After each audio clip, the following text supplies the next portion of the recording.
Flat Earth Debate live. I'm your host Nathan Oakley, and if you are new to this channel, or you've not done so already, then be sure to subscribe. Hit the bell notification icon and join button if you'd like to become a Nathan Oakley 1980 channel member and keep up to date with the Flat Earth Debate. If you would like to support the channel, there is a super chat that runs alongside each of these shows while they are live, and there's also a Coffee, Patreon, Crypto and Thanks button in the info box below the video. Most importantly, if you'd like to join the discussion, simply mute the page you are currently watching, then click the link in the info box below this video to join the panel and express your views on the nature of Earth. If you do join, please don't swear. If you do, you'll be ejected, and if you are, please don't try to rejoin the stream using sock accounts. You'll be warmly welcome back on the next stream. Please also share the show on social media. Sharing the show obviously increases the live audience, but this in turn increases the chances of a more diverse panel, so please share the show on Facebook and X. And we are joined by One Deck, Neil, OK Computer, George, and a whole bunch of people in the Flat Earth Debate Discord server, so welcome one and all. Hello. Hello, good afternoon, everyone. Hi. Georgie, not George. Indeed. Well, it's good to have you all. We've been doing housekeeping a bit more sporadically recently, but I did do one yesterday, and I will do one today. Any evidence of a physical geometric sphere edge? That's a horizon formerly known as Earth curvature. Black Swan.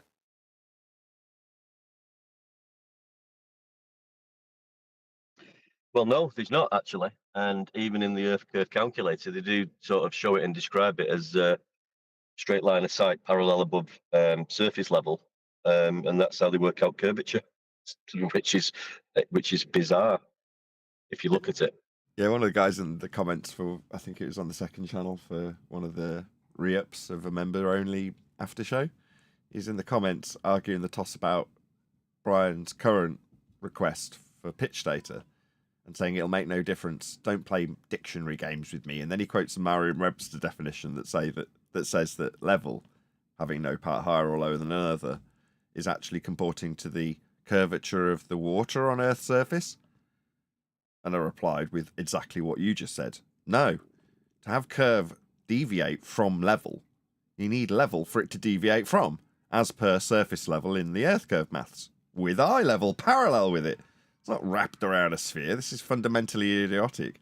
And also the reason they're all terrified of acquiring the logistical necessity for pitch data when travelling from here to Antarctica, as is being requested.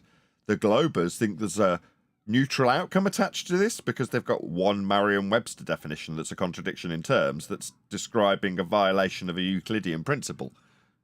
That's their get out. Nah, lads, nah. We'll just take you straight to your own Earth curve maths that shows that surface level is level, having no part higher or lower than the other. Not comporting with the curve of Earth's water. There isn't any. And it wouldn't be comporting to give you level because level's having no part higher or lower than the other, as per your Earth curve maths that needs surface level to be level to believe in a curved edge below it, as you do. But you're not going to violate the Euclidean principle with the Merriam-Webster definition, guys on the globe side. That's not going to be a get out for not getting the pitch data either, you cowards. Terrified.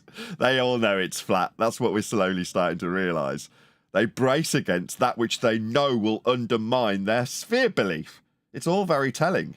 So we've all figured out since just, what, 24 hours, 36 hours of asking them one simple thing.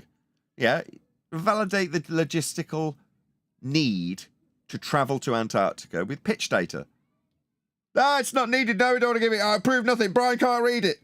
Oh, this is all very telling. Do you all know it's with respect to a flat plane because it can't be anything else? And you'd rather it wasn't brought to the surface level? Of course not. Yeah? You're all terrified of losing your sphere belief and would rather suppress that which might contradict your belief. And by contradict, I mean present measurements that are needed to fly a plane with respect to a flat Earth, which is what they do. So you know what that coming out into the public domain when you're trying to shut us down and claim we're the conspiracy theorists. The ones with measurements you need to believe in a ball, that is. After measuring it flat. Earth, that is. No geometric sphere edge horizons for you below a curving around Earth's surface level? No, definitely not. Deviating from a plane called surface level, parallel with eye level, as it must be. What about scientific evidence of gravity? We got any of that?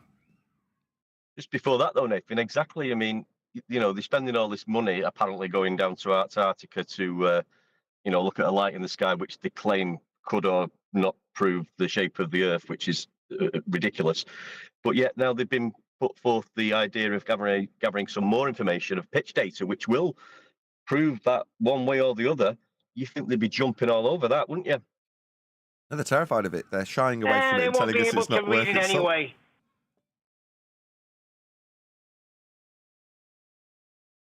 No, they're shying away from it and telling us that it's not worth looking at. There's nothing to see here. Even if there was, Brian wouldn't know how to read it. Absolutely glorious. Yeah, Earth's flat, ladies and gentlemen. If you were unaware of that, let me be the first to tell you. That's how it's measured. And furthermore, if you're going to invest in a sphere belief, you'll need a flat Earth to measure to get it. Can you validate that, Mr. Oakley? Yeah, they've got latitude lines on their globe, regardless of whether they can present it in an actual those are functional imaginary. model. Oh, my bad. Those are My bad. imaginary. We're just in the middle of responding to you as you decide to ejaculate straight through the middle of it.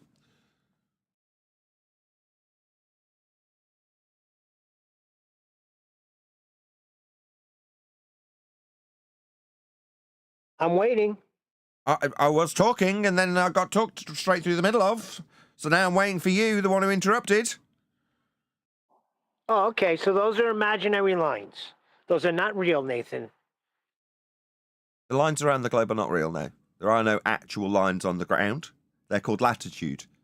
They're angle measurements with respect to a plane that we can use because they're marked on the maps and measurable with Polaris and a flat plane.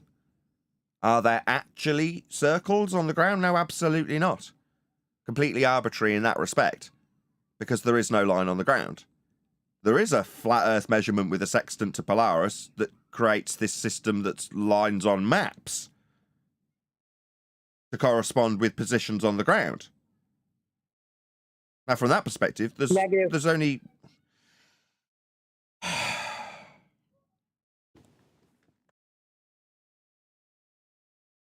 Polaris moves.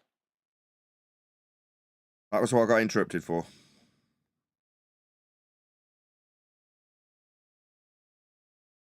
No, Polaris doesn't move.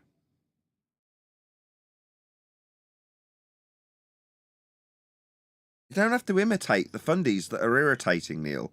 Yes, 2 days ago we had a fundy here who wanted to ask me, how does it compare in the south without an actual star to get an angle measurement from, if you're comparing that to getting an angle measurement from Polaris in the north?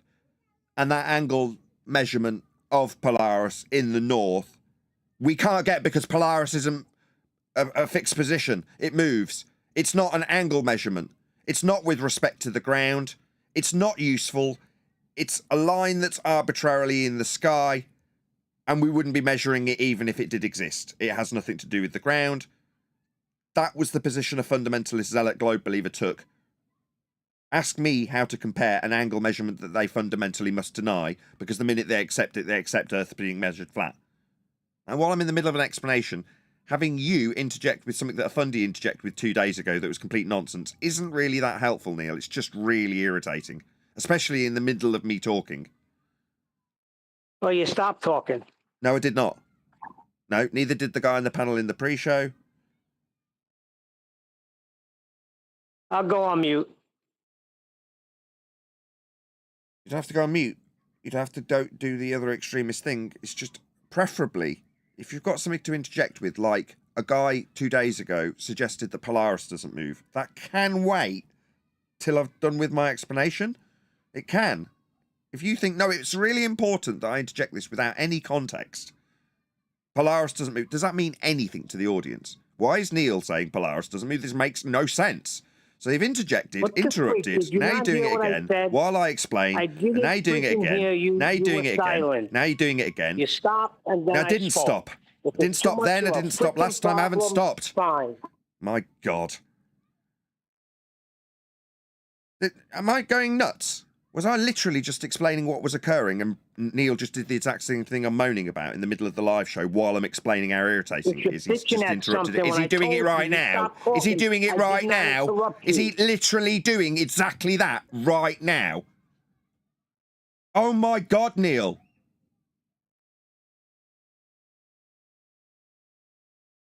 Now he's run away. Yeah, it's one extreme or the other. Either I will interject in the middle of your ramble that's trying to educate an audience, or I'll disappear. Now just keep your mouth shut. Don't interrupt me 3 times while I'm moaning about the fact that you can't stop interrupting and then run away. I'm not allowed to moan about the fact that I can't get a bloody sentence out without Neil interjecting with some fundies objection that makes no sense from 3 days ago. What the hell? What have I got to do with that now? Have I now got to unpack that crap? Polaris does stay fixed in the sky. We use it with areas of equal elevation. Neil, for some unknown reason, has decided to interject in that explanation that I've now completely forgotten about because I'm now dealing with this instead of that. Bloody hellfire.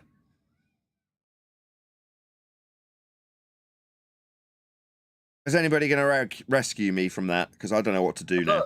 Short of moving to the video. I thought the Globers claimed like the stars aren't moving; they just appear to move because the Earth's spinning underneath us. But yet, then the guy's saying, "Well, Polaris moves." So, I mean, which one is it? In that instance, it didn't make the slightest bit of difference. The stars that we navigate with move. Now, in terms of latitude, we have a particular fixed star that we can use for those circles of equal elevation. Now, are they any different to any other circle of equal elevation? Well, you don't need to know what time it is. That's about it. You can still measure stars that move in the sky. They all do it. So what? But that was his argument. No, it's not a measurement of Polaris with respect to a flat plane. Well, why isn't it? Because Polaris moves. No, you're about to, this same guy, ask me how it compares to an angle measurement off a flat plane in the south, while you simultaneously deny it because it's directly linked to the latitude lines wrapped around a globe. Now, he doesn't want them to be tied to a measurement of anything. It's arbitrary. No. Those lines around a globe are arbitrary. They don't mean anything. They're not measured. They're not measured with respect to a plane. They're not an angle. We couldn't get the angle. Polaris moves. Those are his positions to deny the fundamental base premise of his globe belief. That's what he had to do. How I'm on this because Neil's interjected with Polaris moves in the middle of my little ramble. Fine. Morning, guys. Hey, Chocolate. That chocolate. Hey, chocolate.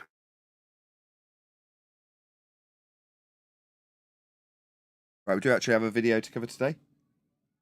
Although it does seem to have not booted back up after my computer crashed. No, I did not. Wonderful. Okay, so we're going to be covering the Tinfoilhat podcast. If you watched yesterday, you'd see that we got to about the hour mark and just gave up on videos, but then ended up going on for another hour anyway, so we could have technically covered it yesterday. But we did not. We scheduled it for today, so that's what we're going to be doing today. So I think it's a clip that's critiquing the debate between Dave and Witit, as that's what the title suggests it is, at least. Professor Dave versus Austin Witit debate with Eddie Bravo. So I assume this is the Tinfoil Hat guys just chatting about that discussion or that debate. I don't know. I'm fresh to this, so I actually don't know what this is going to be about until we watch it. So I'm green. I don't know who suggested it either. Liam, it was you. Okay, so is anybody else familiar with this particular discussion in full or clip? Nope. Negative.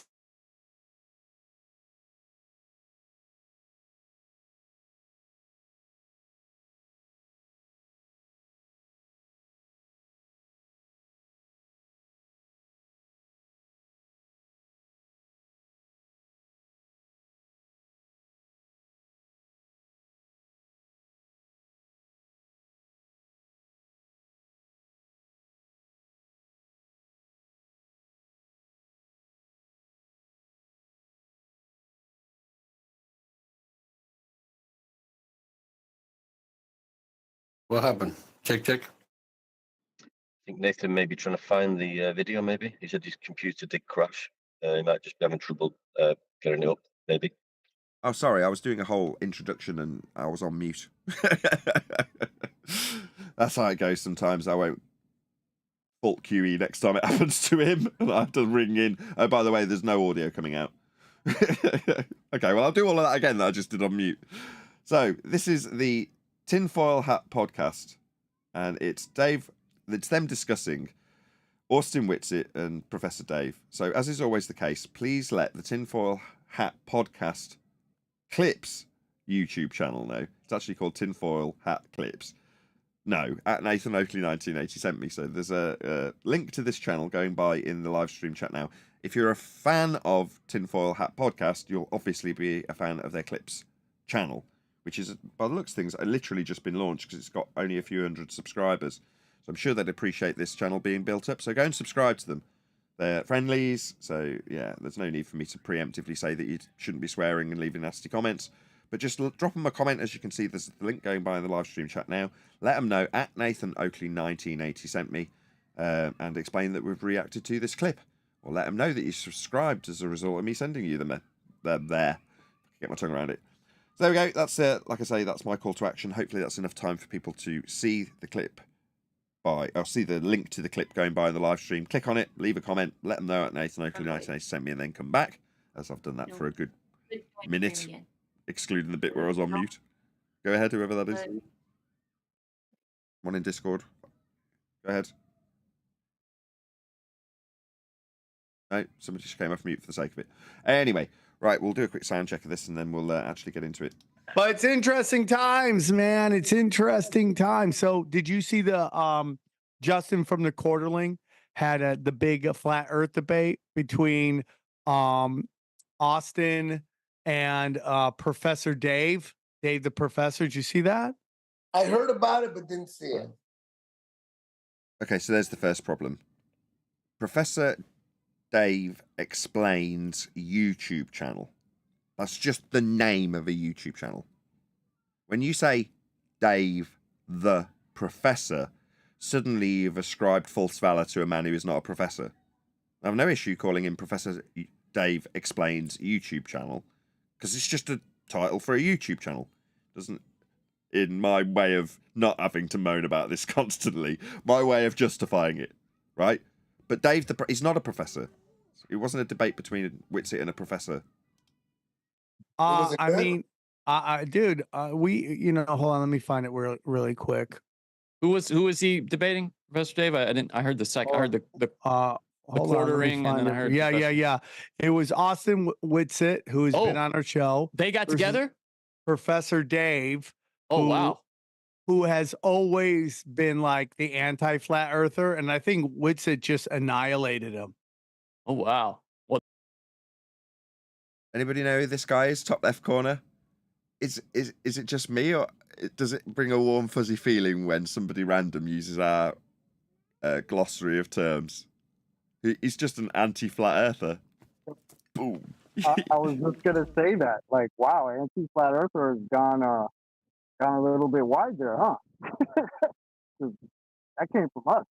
Copyright Nathan Oakley 1980. Well, I'd like to see that myself. Yeah, Nathan Oakley and versus Professor Dave is what I want to see. Nobody can beat Nathan Oakley. He demolishes everybody. The fact, like these flat earth debates with like Professor Dave, there's high level flat earth debates. There's like the low level ones, like, how come there's no pictures of space, of Earth from space? Yeah. And then there's the super scientific ones. That's what Nathan Oakley's really good at. Like, I don't even understand half the shit, but to me, the fact. Holy crap, this is high praise of me. I wasn't expecting. I had seen the clip, I just didn't know it was from this. So somebody sent me about a 10-second clip of him just saying the first bit, and I was like, oh, thanks for the shout out. I had no idea his praise was this high. I'm red-faced. The fact that we're still debating about this, we shouldn't, if we were really on a ball spinning through space at speeds you can't see, right, there would not be any debates. There would be hundreds of thousands, if not millions, of pictures of Earth from space all sorts, just beautiful ones with the sun over here, the moon You're over totally there. right, dude. There would be hundreds of, but still they can't figure out how to take a fucking picture of Earth from space. That's right, Eric. Okay, right. So there's a good chance if I put this in the title and I'm sending people to the Tinfoil Clips channel that's brand spanking new, there's actually a reasonable chance that they might actually pick up on us critiquing this. So, number one, Eddie could probably kick my ass, so I'll pick my words reasonably carefully just in case he meets me. Okay, right, let's furnish Eddie with some better arguments. So he's saying, in this position, there should be millions of photos from space. Likewise, we would say, well, why wouldn't you want to give us the pitch data? Everything should point towards the ball-shaped nature. That's kind of the vibe he's going with. However, there is no photos from Narnia. Narnia being outer space, a sky vacuum. So we're all breathing high-pressure gas. That is to say, 14.7 psi is what we could measure.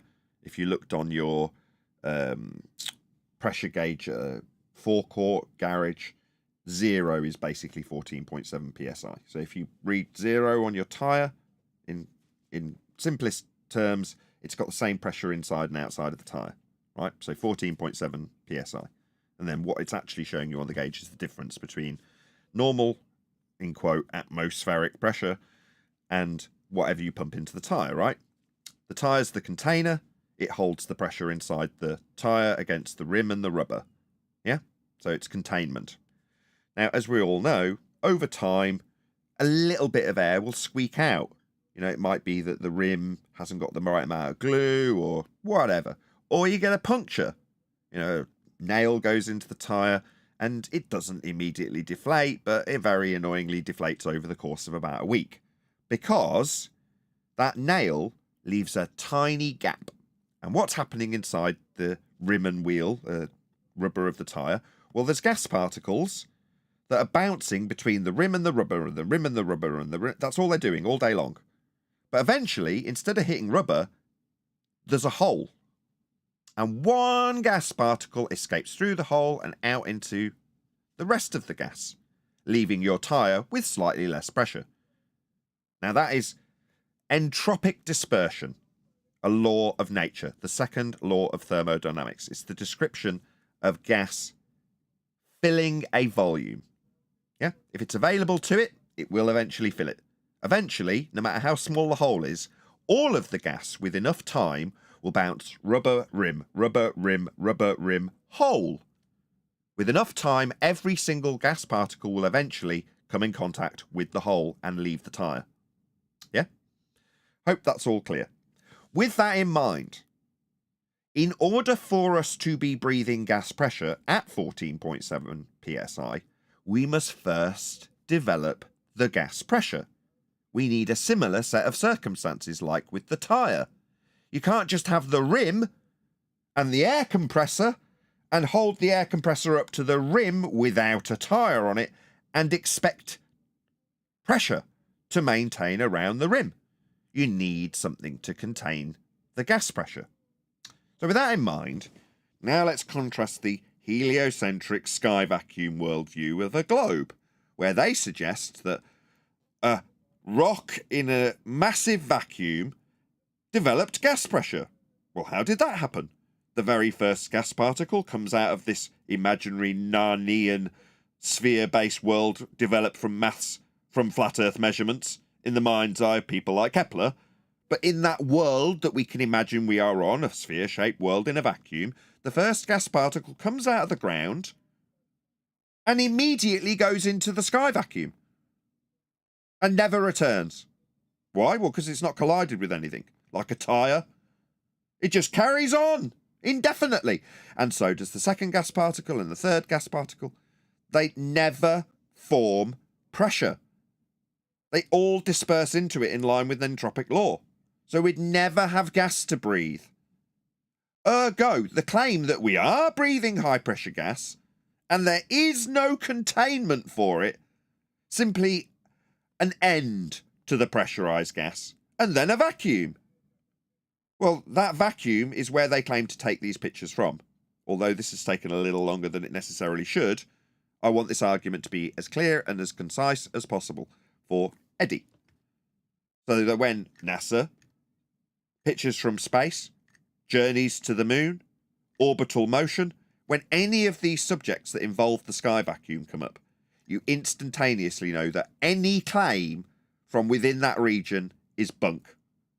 You can't take pictures from an area of volume, that's a sky vacuum, where the pictures of high pressure gas violating natural law is beneath you.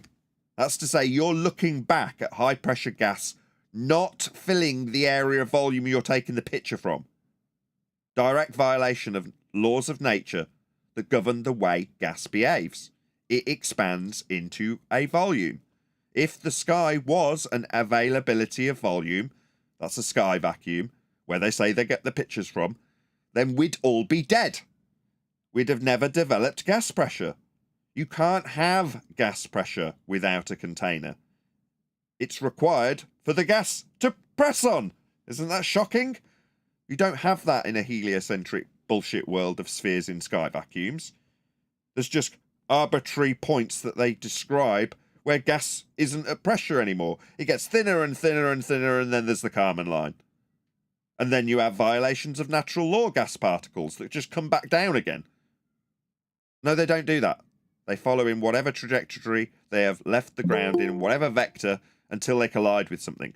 That's what gas does in every single example. So for us to be breathing gas, there cannot be a sky vacuum. Might seem obvious after a lengthy explanation, but that is the undoing of every single sky vacuum-based space claim. They're all bunk, like saying, I know Aslan talks, I took the pictures in Narnia. Oh really? You went through a wardrobe, put on a coat, saw some snow, traversed lands far and wide, and then talked to a lion. Yeah, here's my video. Look at the snow in my video from Narnia. Now, when I put it that way, you understand that automatically the videography of Aslan talking doesn't need to be debated. Nobody's in Narnia. Nobody's traversed the wardrobe. Nobody's going past the Kármán line, waving goodbye to high-pressure gas, and then going into an area it's not filling to take a picture of it. It's utterly absurd and a violation of a law of nature, the second law of thermodynamics. Anybody got anything to add? Sorry, Nathan, just to, I mean, it is safe to say as well, I mean, you could have you could have a vacuum in a container. Yeah, you'd need a container for a vacuum state, and you'd also need a container for a pressurized state. But you couldn't have the vacuum state and the pressurized state within the same container. No, that's absolutely correct. Brian was quick to point that out because I'd left it out of the book. So at the end of that particular chapter, Brian was like, no, it's in some way or form you need to incorporate in the fact that you can't have a vacuum without containment. Because I'd obviously gone on exactly as I've just done with explaining how gas pressure forms. So in order to have gas pressure, you must have containment. No, you also need containment to have a vacuum. Correct. Anything else anyone wants to add? Or we'll move on with the video if not.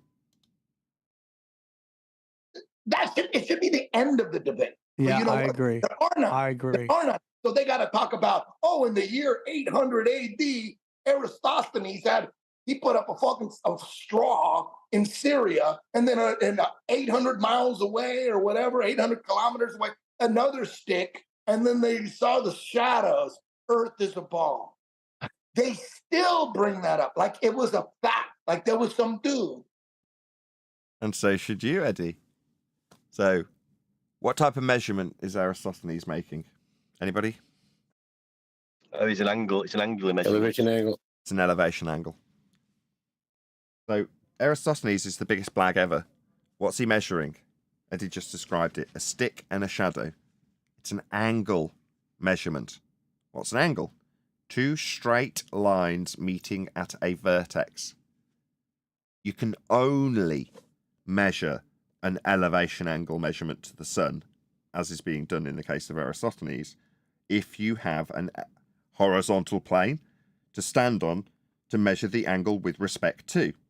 And that is precisely what Eratosthenes is claimed to be doing. What's he actually doing? He's measuring a flat Earth for an angle. Now, if you put this 5 years ago to our opponents, their response would be pretty straightforward. Earth is so big, I can measure it flat.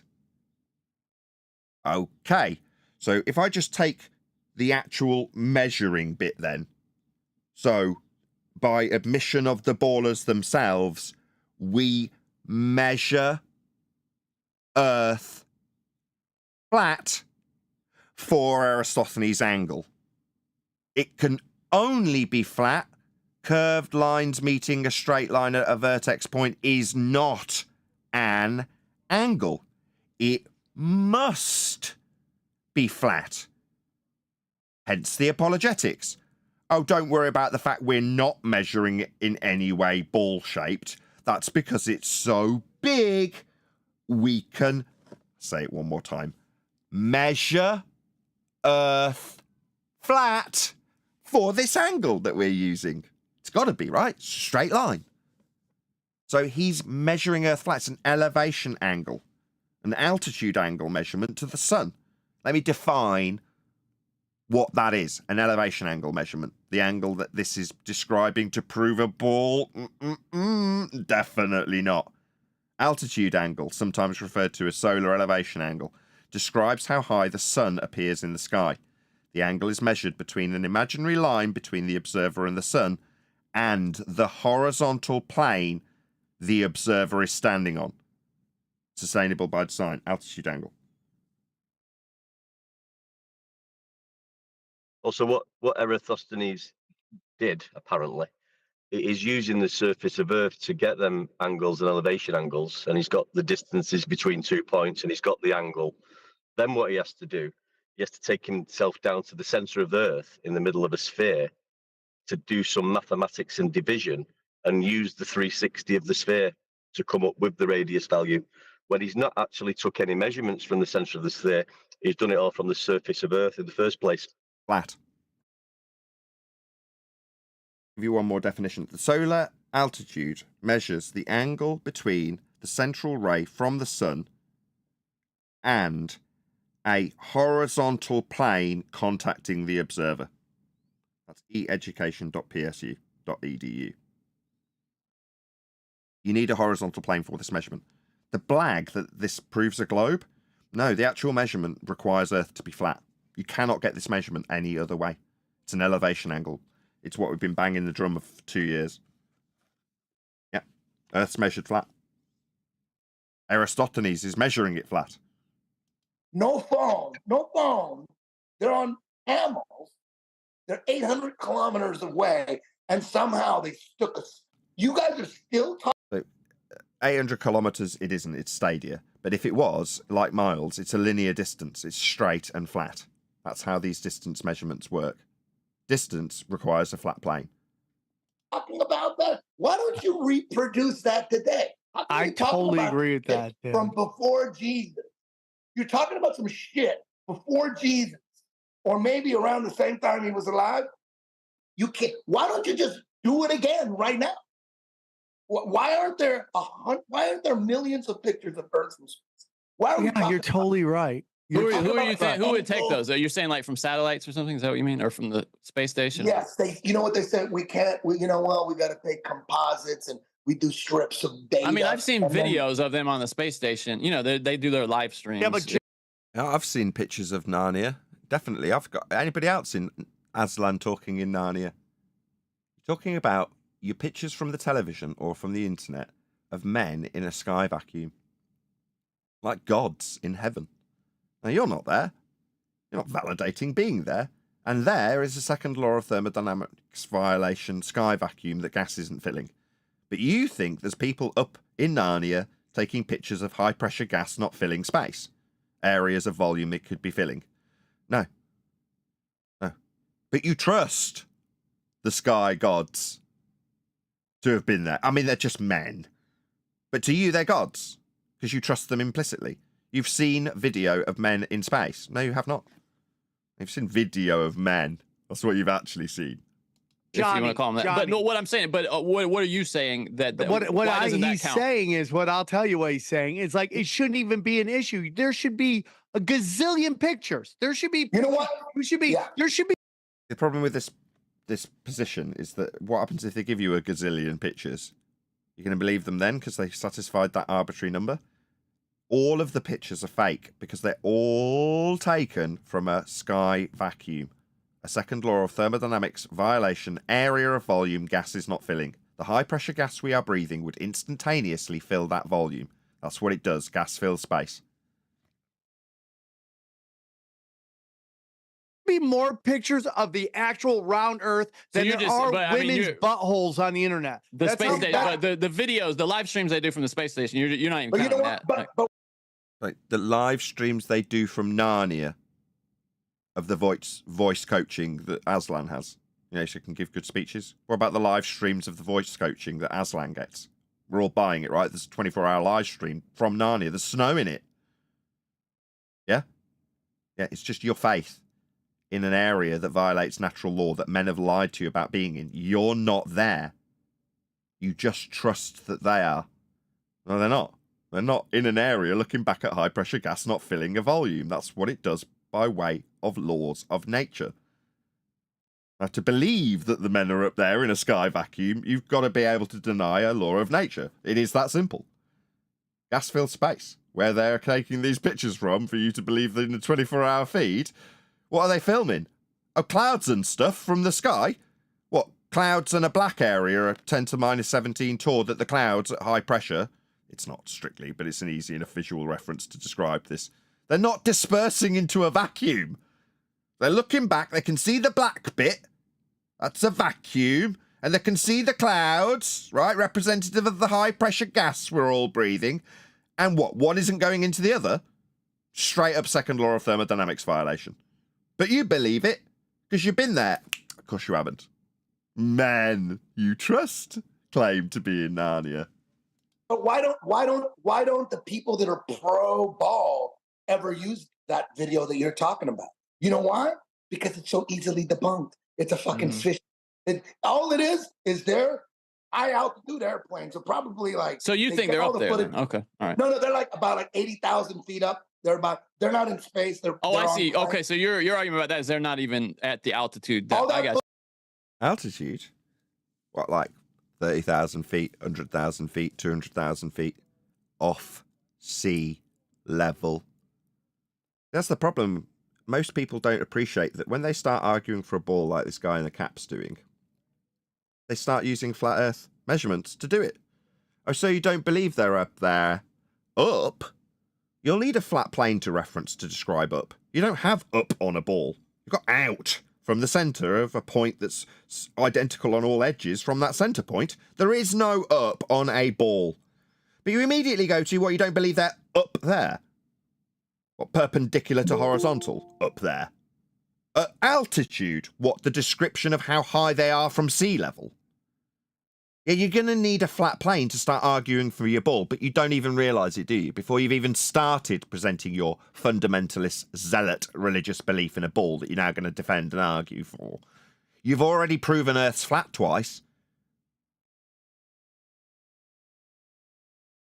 Footage, I understand. all that footage is that footage of Earth with a curve. It's just footage of like that's Fish Island, but with fish eye. Yeah, that's why they never bring it. All those guys, Professor Dave, they never bring that shit up because they easily debunked. They don't bring that shit up. They don't bring that. It's almost like you're trying to prove that this man is not your father. And they bring, and then there's all these pictures of you and the guy that is not your father. And the reason why you don't think he's your father because all the pictures are fake. And you're like, is the guy in the top left Sam? Now he's revealed his face. That's Sam Tripoli, isn't it? Right. All these pictures are fake of this guy that's pretending to be my dad. He's not, but they're like, no, but he is your dad because he grew up here and then boom, and he was with your mom. But why? I tuned out for a second. What's he talking about? Do I have to rewind this? Does anybody keep track with that while I was paying attention who's in the podcast? Clearly not. Does anybody know who the other two characters are? One's not said anything yet. This black guy in the bottom left-hand corner. Does anybody know who he is? I can't see it, but no, I can't. Nathan, sorry. No, fair enough. Why are the pictures fake? Why aren't the pictures real? The pictures are. There's something wrong if the pictures are not. You know what that reminds me of? Something wrong there. This Kate. Why are the pictures fake? The Princess Kate shit.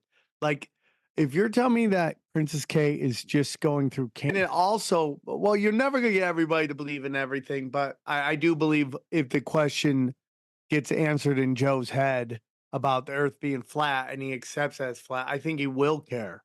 And the reason I say that is because then you will go, why are they lying to us about it? And then you go, if they're lying. You there, Chocolate? You there, Chocolate? No, he's not going to bounce on it. Hey, Adam. Why would they lie? Hey, guys. Hey, Adam. Lying to us about that. What else are they lying to? Because once you get into flat Earth, then you start getting into some biblical shit, and then you start getting into God, and then that changes everybody. So an atheist, good luck, will never believe in flat Earth because his religion is science, and it is completely faith based. Yeah, this is that crossing point in the journey of flat Earth where we go, like with Candace Owens, where she makes this same mistake, because he's now comparing this to people in the science cult. Again, his sentiment is right on. Okay, you've been lied to by people who've said the word science a lot, but they didn't have any science. That's the trick. They convinced you that they had empiricism when they made up stories, and they convinced you with that word. But that doesn't mean that when they get proven wrong, the word they use to convince you of their empiricism is the bit that's deceived you. Science can't deceive you. It has no lips. Science is just a method, and if you've adhered to that method, you're justified in calling what you claim science, and it will be empirical. However, if you've got a great formula for a shampoo that'll make ladies' hair shiny, that is not science.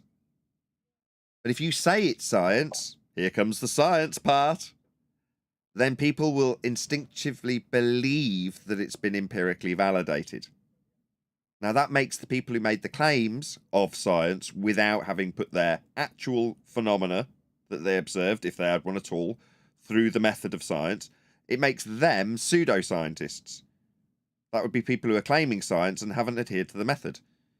Definitely doesn't mean that there's a cult of science, because science is just a method that they never had to begin with. The liars who said that the whole body of science proved you're on a globe, they were liars. They didn't adhere to the scientific method. But science hasn't wronged you, it's just a method.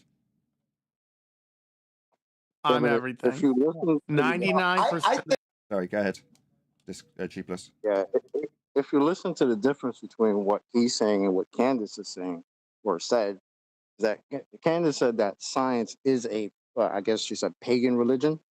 You know, this guy, he said that their religion is science, or so-called science, right? And there's a big distinction between the two, right? That's the distinction I make. It's not a cult of science. It's a cult of people that use the valor of science to cajole you to buy things, force you to behave in certain ways, undertake certain procedures, convince you that things should be done like this, that things are true because of science. When it's not, like I say, it's not the cult of science, it's the cult of liars and deceivers who have used the valor of science or misused the valor of science to trick you.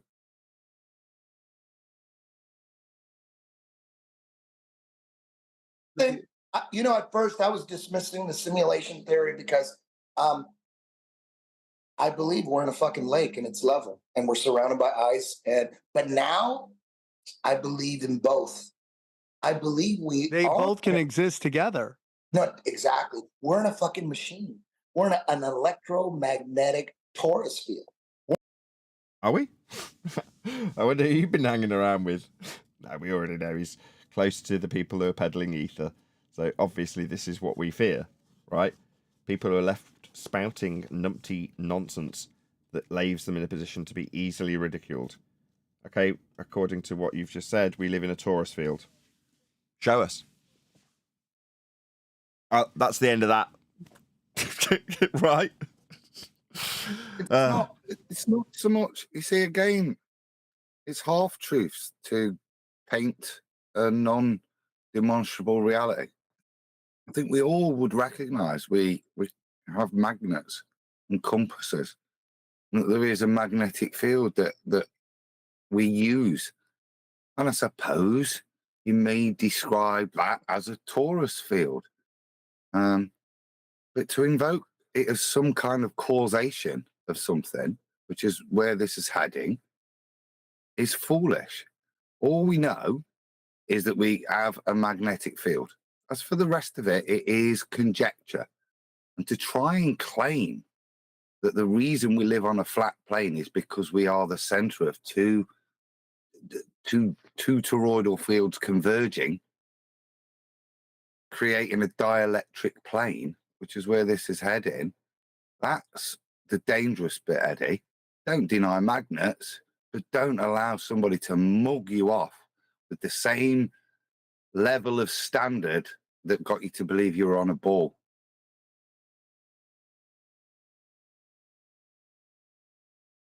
We're in a machine. The stars, the sun, and the moon, they're not just floating randomly in random directions. They're all caught in a fucking grid.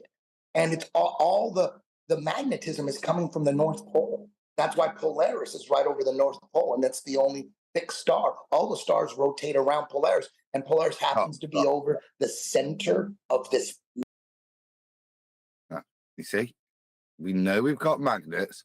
Now you've invoked causation of rotation of the star field due to the magnets and the known, yeah?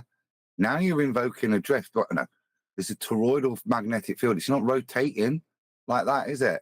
Now you're at best, you're going to imply correlation and then lead to the big mistake that you'll then invoke causation, as you've done. Again, I don't want this to be viewed as us being overly critical of people that are on our own side, which is something that people have tried to level at us recently. And I tried to explain it with that Shane guy, the fighter that we covered about a week ago. I don't want him to be ridiculed as a flat earther. That's it. If you can put positions that are incontestable, then you're going to be hard pushed to find yourself in a position where people are ridiculing you for stuff that you can't validate. Talk about how Earth's measured flat with those exact same Polaris-based systems on the ground that we do move around the ground with. You can show it, you can prove it, you can show how navigators measure angles to the star called Polaris and have developed a latitude group with it. That's a fact. It's a flat Earth fact. It can only be measured flat. It's an angle to the star Polaris, just like Eratosthenes with his sun angle measurement. It's an elevation angle again. So this proves Earth's flat. But as a flat earther, Eddie's been taken down a road by Dave and Witit where that proof of a flat Earth is now being used to speculate about a toroidal field powered by Earth's magnetism, and that creates the star rotation. I don't know, man. If you put this in front of anybody with any intellect, they're going to rip you a new asshole, Eddie. Yeah? Just letting you know. You're going to sound stupid. Because it is. Now, I don't want that for you. I want you to be in a position where you absolutely slam the person who's talking to you like you're an idiot about how Earth must be a globe into the middle of next week with one punch. Not something that'll break down your defences and leave you ready to be slapped around with someone with half an intellect because you've declared that we've got toroidal field for the stars because Earth's got magnetic fields. I don't want that, man. I want you to be battering people with this information. Earth's measured flat with Polaris. It's about as basic as it gets. Latitude measurement, elevation angle measurement. Couple of sentences, boom, done. Earth's measured flat. What are you going to do with it? No, we measure a globe. Well, you've got the same measurements around your globe. You just can't measure them on a globe. We need angles for them. That's the globe defeated. In a way that is absolutely incontestable. Don't believe me? Listen to the debate show from 3 days ago, where the guy comes in and has to fundamentally deny every aspect of a Polaris measurement. Because if he relates that measurement that's flat to his globe, boom, it's done. So he will deny. We're not measuring it. It's moving. We can't measure it. It isn't a measurement. It's not with respect to the ground. Well, it is with respect to the ground, but it's an imaginary ground. That's what they've got to do when it comes to this measurement. Do we need to use it to prove bloody magnetism? What's that doing? What's that? Who's that helping? It's not helping anybody. But the very same star is used for navigating the ground flat. That's the difference between what we're punting and what others in this community, who may be perfectly righteous in filling a void with just so stories, but that's not what we do. We'll give you facts that people won't ridicule you with when you put it to them. Lake, this prison lake that we're in, this electromagnetic machine. We're in a fucking machine. We're in a machine, and we are like nanobots in this machine. We are our own little miniature torus field. We're being run by electricity. So we are in a simulation. They might expect me to say, well, that's crazy. Well, actually, ironically, that's about as close to the truth as you can get. Yeah, our bodies are made up of absolutely amazing little machines, building stuff and fixing stuff and creating new stuff. It's astonishing. Now, he's called it nanobots, and when he first said it, I was like, oh, God, this is definitely going to get a harsh critique. And actually, no. Maybe Adam will back me up. It's the frustrating point here is he's marveling at a midpoint. All the things he's describing and he's trying to ascribe course to, doesn't matter. Realize what the majesty you're being shown. You're being demonstrated. All these amazing things demonstrate a creator. Just leave it there. Why do you need to pretend you can describe how the creator made all these amazing things and whether they're toroidal in nature or not? Just recognize it's the majesty of creation that you're being shown, and don't be so egotistical as to think that you're gonna be able to explain it to people. And more certainly, don't repeat what the ballers do, which is to give a just so story explanation with at best pseudoscience. What grieves me the most, Adam? It makes us open to ridicule. It makes him open to ridicule. Hold on, Adam. It makes him specifically open to ridicule. In this case, a fighter. So they've turned a fighter into a hippie new earther, talking about toroids and flower of life next. I mean, Eddie, I never expected it for me to be doing this to you. Come on, man. What's going on? Weren't you a fighter? This is hippy dippy, namby-pamby garbage. Yeah? Well, I would say that a lot of flat earthers are in the land beyond. Like, there's nothing else to do but speculate. They're like at the end of Grand Theft Auto. You know, you don't have to complete any missions. You got billions of dollars. Like, I think that there are a lot of people who aren't plugged into the Discord space or the spaces that we're plugged into, not plugged into this show directly, meaning, you know, if you're not communicating with us, having this level of communication with us or other people in certain, you know, other Discords, it's natural for the people to go, yeah, it's flat. I already know that. I'm in speculation land because I haven't been able to do this my whole life. And so I'm gonna give him some leeway because a lot of people think that it's a simulation. And a lot of people are in that frame of mind. I'm gonna go ahead and give them some leeway. I'm not, and I'll tell you why. Okay, I believe in certain things about the nature of the reality, and a lot of it's based in scripture, but it's not something that I bring to flat earth debate. And when I'm debating flat earth with people, I don't bring to the table what I believe. When I talk cosmology and stuff like that, I'll tell them what I know. I know that you cannot have gas pressure without containment. And they're the things that I'll talk about and argue and debate with anti-flat earthers or ballers. There's no benefit of flat earth for me to bring my beliefs that I can't substantiate into the argument, as pretty and complex and believable as they may be, substantiated with other correlations, as we've said. But they are of no use in the flat earth debate arena. They open you up. Right, but just let Adam get those last words in. This is the critical bit. Go on, Adam. They open you up. They open you up to the point that the flat earth can then be ridiculed because your beliefs become conflated with flat earth proofs. Go on, Eli. I get that. I'm just in the frame of mind. I'm not going to call you a debater if I haven't seen you out here debating. And so for those particular people, I just afford them the perspective. Well, I have a perspective of them where they're not debating, but they're having conversations. And you know what? Like, I've heard people, even on the ether side, say, well, you know, we don't want to debate people. We want to be in conversation mode where we get people comfortable enough to communicate with us. Now, there's a thin line between the ether people and the people that I'm talking about, people who might have a podcast like Eddie Bravo, who aren't necessarily debating, but it's a conversation piece. Yeah, that's garbage. That's garbage. That's garbage. It's a fight. It's a fight. Adam used those words, opens you up. So I'm going to put it in terms that Eddie Bravo is going to appreciate. What Adam means is it opens up your defenses so you can take a few jabs in the nose. That's what he actually means. Yeah?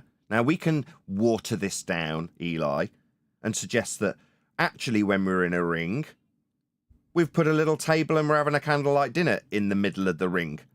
We can pretend that we're doing that, but it is a fight. Yeah? Now, you can say, well, this person's not got into a ring. Yeah, that don't matter to the general populace. They'll fight you on the streets. That's a fact. Now, in this instance, we're talking about being opened up intellectually to having a broken nose intellectually, metaphorically. Now, that's language that Eddie Bravo will definitely understand. And talking about things that you cannot validate just opens you up for a broken nose. We want your defenses absolutely watertight, so that you walk away with your pretty face intact, never looking stupid. This will make you look stupid. Now, I appreciate that you've spent some time in other people's dojo, and they've taught you what they say are excellent remarks and rebuttals and argumentation. See too far, ether, toroidal fields, yeah. Yeah, that dojo's crap, Eddie. Telling you now. Now, while I appreciate that you are only in contact with me because Dave Weiss gave you my phone number, not that I gave him permission to do so, nevertheless, we're in communication now, and I'm going to take it upon myself to tell you, you're in a crap dojo. You're going to get your ass kicked. That's a fact.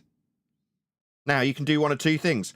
Believe in this crap dojo that's leaving you with your arms wide apart, ready to get your nose broken, or you can listen up. Yeah? And come to the school of ninjas. Yeah?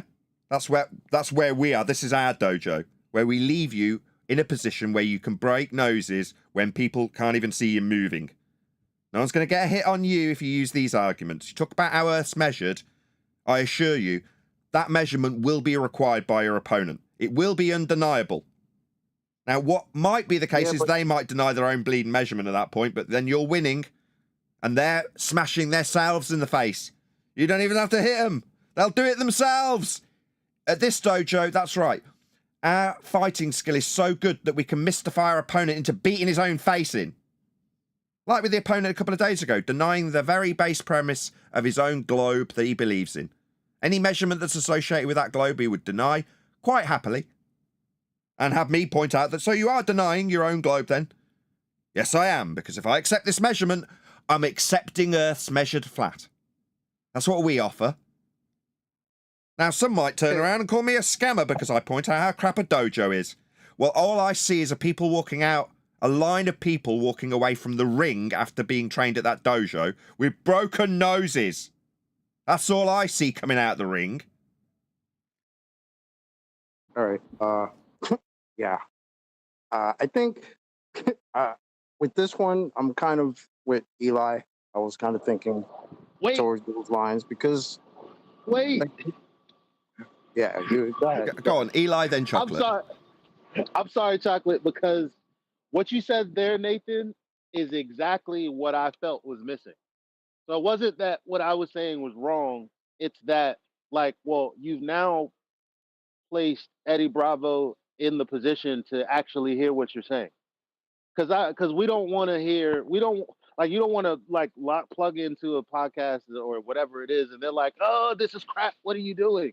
Right? But with the perspective of, okay, check this out, brother. Here's where the criticism is coming in. You're a fighter, right? Okay, check this out.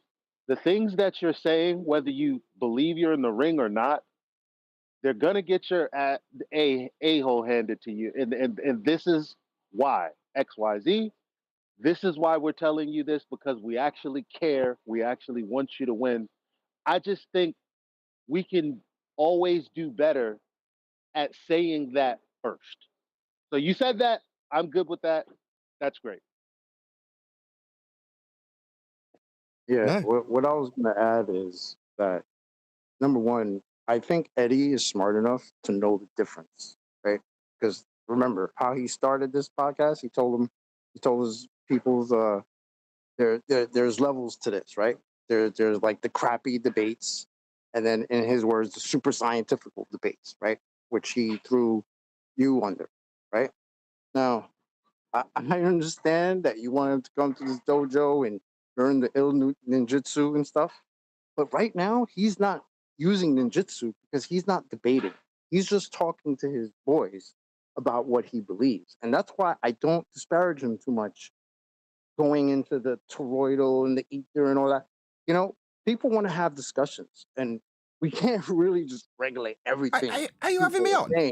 Are you having me on? No. This is not a discussion in a table over a dinner. This is a publicly broadcasted clip from a podcast. Yeah, but come on, man. You know there's a difference. No, there isn't. He's a public figure. He's a public figure going against consensus, opening himself up for a broken nose. That is a fact. And he's okay with that. Look, he's done this on the Joe Rogan show, right? And Joe Rogan is his boy, and he'll completely go back and forth with it because he knows that's a debate. I don't think, like, maybe I could be wrong. I don't think he would bring that type of thing up in a debate. Okay, let me get it clear. Hold on. I'm going to go rolling into this. No worries. So you're saying Eddie Bravo has got into the back and forth debate about flat Earth with Joe Rogan, right? Joe Rogan with the consensus view and the popularity behind him. I'm assuming Joe Rogan won the consensus view or he wouldn't be where he is now. What if I was to suggest that he could put Joe Rogan on his ass? Would that not appeal? Metaphorically speaking. Basically, he kind of put Joe Rogan on his ass already. Because, I mean, the last debate I remember seeing between them two, like, Joe Rogan was saying things, and even Eddie was just like, bro, you don't even know what you're talking about. You don't even know what that means, what you just said. You know what I'm saying? So on that level, yeah, there's I just think, like, right now, like, he's not in debate form right now. He's not going back and forth with these dudes. He's just talking. He's just having a conversation. Well, you're wrong. It's a given. Hold on. Wait. That's cool. I want to respond to that point that both Eli and Chocolate have made, and Nathan's objectionable to as well.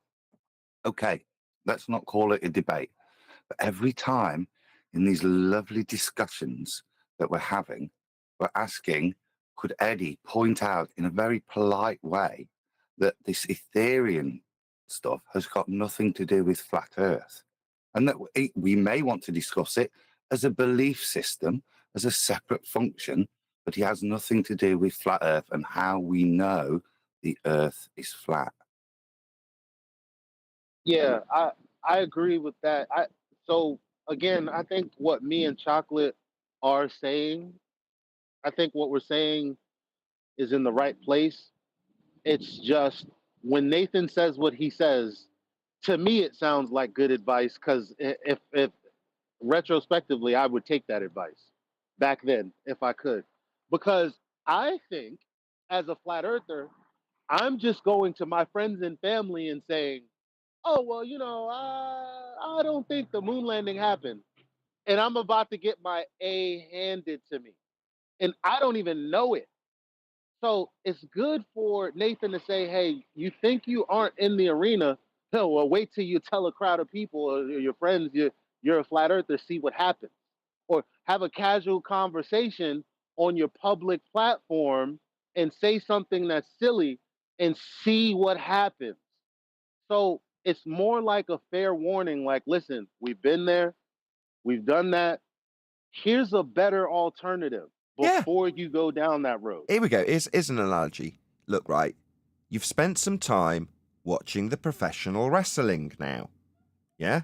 But I'm telling you now, if you try and go out and clothesline somebody, yeah, there's a good chance it looks good on the orchestrated stage of wrestling.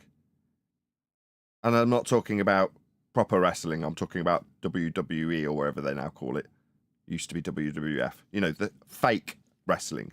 There's some moves that look awesome, right?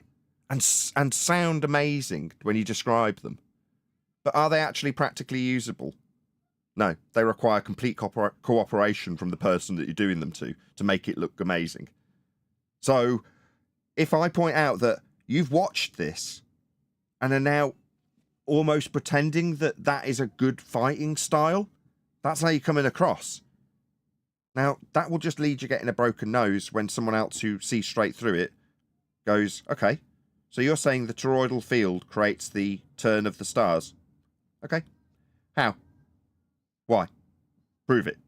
Show me. That's it. You look like an idiot. Takes a couple of questions. Who, what, where, why, when, how. And then suddenly you look like an idiot. Contrast that with Earth's measured flat. How'd you know that? Because that's how it's measured. Well, give me an example. Okay, latitude. It's an elevation angle off a flat baseline. You can only measure Earth flat to get that measurement. Where are you going to go with that? No broken nose, just a guy who now has to either deny the base premise that the globe is based on, a flat Earth measurement of this star, or accept that Earth's measured flat. That's it. That's the only outcome. Deny your own model, accept it's flat. Those are your choices. Which is better?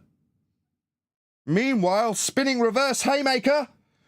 No. Learning about the toroidal field and the flower of life might sound quite crazy, hippy-dippy and fantastical, but it just makes a fighting man come across as a hippie. In my opinion. And the simulation is flat. And the torus field is like an apple.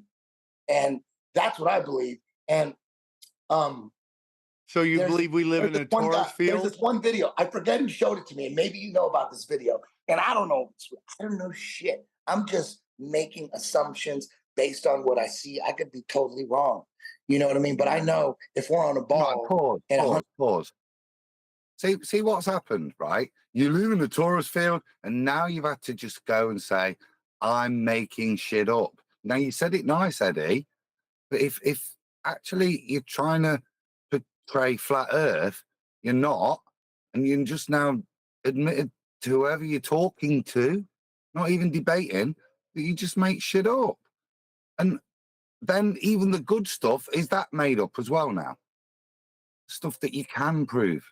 And I'm not saying we don't live in a torus field. There's all sorts of majesties of creation. Yeah? But we're here to demonstrate flat Earth, not what we think the nuances of the majesty of creation may or may not be. Just stick to our proofs that prove flat Earth. It also suggests a recognition, which is good. Err on the positive as you've just aired on the negative. Okay, so you presumably are recognizing that this isn't necessarily in any way validated. When you say, well, I might not know, that's like leaving yourself some wiggle room, some weasel room. You know, well, I don't know. I mean, I've just got the preponderance of evidence. I've just got a logical framework. You know, those are the weasel words, excuses that the people who've taught you this stuff use. Now, you obviously appreciate that, which is good. You're halfway there, Eddie. You're already recognizing that this hasn't got any validity to back it. Therefore, you must justify that you don't really know. Yeah. Again, your arms are by your side. You're waiting to get a broken nose from this, I'm afraid. And you already know that. I know you know. You know I know. You know that I know you already know this. And we all know that I know that you know that we already know that you know we know you know this. So, given that you know, and we know that you know, maybe talk about flat Earth measurements a bit more than ether, because it's going to end up leaving you in a metaphorical mess on a canvas.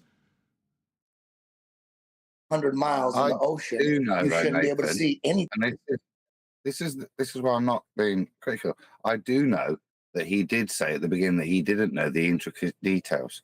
Well, we do know the intricate details, and we do know that you do not know them as well, and that's why we would invite you to come over here so that you do know them. Yeah, take these arguments from us. You repeated etheric nonsense perfectly well through a short amount of time with certain individuals. Come and spend a short amount of time here and get tooled up. So you're not doing backflips off the top rope. You're actually doing a proper chokehold. Yeah, exactly. I mean, you get that. You must get that feeling. You walk out of that particular fighting course, and even the person that's training you goes, well, yeah, this might not put them on their ass. I mean, you might have to do something else if it doesn't actually work. But don't worry, with good training and lots of discipline, you'll do the backflip first. People will be amazed. No, that's not what we say. That was a great analogy, Adam. It was. I've got to hand it to him. It was better than mine. He led off mine, though. I take all credit. No. Anyway. Right. The point is, we're not saying that. Will this put them on their ass? Absolutely. It can only put them on their ass. There's no other outcome. Well, what if they squirm? Yeah, they'll squirm and relinquish their own model. That's to say they're on their ass on the canvas, beating their own face in. That's what we offer. And we offer a guarantee. Money back. Costs nothing to get this information. It's completely free.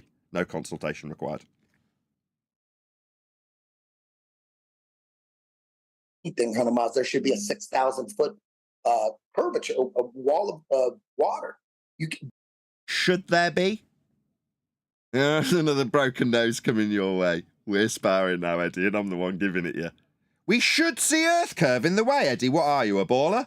A minute ago, I thought you were a flat Earth, and now it seems you're telling me how much of an Earth curve wall should be in the way. Should it? No. Absolutely not. The claim that we should have an Earth curve edge obstruction was debunked in 2020 with the Black Swan. We can show that it's beyond the limitations of a hill getting in the way, based on their own maths that uses surface level to claim it. We're way beyond this. Surface level in the maths that is utilised to make this claim of see too far? No, we just see. We've got eyeballs, we open them, we see things. That's just seeing things. This automatic assumption that there should be a ball in the way is brainwashing. Gotta kick that shit to the curb, Eddie. We just see stuff. Let me give you an example to put it into context. Two guys stood looking over a bay. And across the bay, let's call it 20 miles away, they can just make out a town. And in the town, right on the beach, there's a clock. Oh, that clock. The guy, the flat earther, looks across and goes, check that out. I can see the clock all the way across the bay. It's miles away. I could almost tell the time on that clock. Amazing what you can see if you just open your eyes and look. The guy next to him, Globe Believer, says, what the hell are you talking about? That is not a clock. That is a slightly looming, non-standard refraction hyena holographic projection of a clock from behind the geometric reified sphere edge horizon below surface level in the Earth curve maths when we derive it from surface level and eye level calculations that suggest there should be a wall getting in the way of that clock, and it isn't. Therefore, we're seeing too far if we're seeing that clock. We can't see that clock. There's a hill in the way. It's a mirage. Maybe so stupid as to say you just see a clock because you've got a set of eyeballs. We don't see it. It's not really there. It's a mirage. What you're looking at is a projected image from behind an Earth curve wall that is blocking our view, therefore it's not there. How stupid are you? Says the Globe Believer. Flat Earther looks back in slight disarray. Whoa, that was quite a barrage of information. I just see a clock. There it is. I open my eyes and there it is. I'm not seeing too far. I can see it. Hope that's clear. But you can target other ships, Navy ships. They look at other ships. Yeah, that was the thing that Professor Dave got totally wrong. He's saying all those videos and pictures are lies. And you're like, dude, we could go do it right now. Yeah, that's Dave Standard, isn't it? Those pictures are lies. Oh, right, okay. I mean, why? Why are they lies? Is it like second law of thermodynamics violation, sky vacuum, Narnia area we couldn't possibly be to take pictures from kind of lies? Or it's just, they're lies. Why? No, they don't comport to ball mathematics kind of lies. Therefore, they have to be lies because they don't comport to the geometry that we ascribe to.